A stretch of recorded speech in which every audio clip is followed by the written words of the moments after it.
प्रत्येक तालुक्यामध्ये 1150 ते 1200 मिलीमीटर पाऊस पडलाय, परंतु शेतकऱ्याचा अजून रुपया कुणाला मिळाला नाही, अनुदान मिळालं नाही। आणि आज अनुदान शासनानं जे दिलंय ते अत्यंत तुटपुंज अनुदान आहे।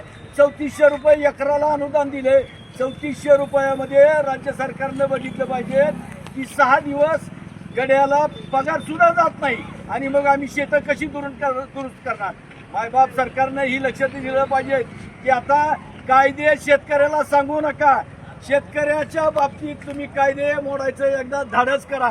तुम्ही शेतकऱ्याचं राज्य आणलं म्हणता, छत्रपती शिवाजी महाराजांचं नाव घेता, आई तुळजाभवानीचं नाव घेता, आणि शेतकऱ्याला ट्रॅक्टर खाली चिरडता।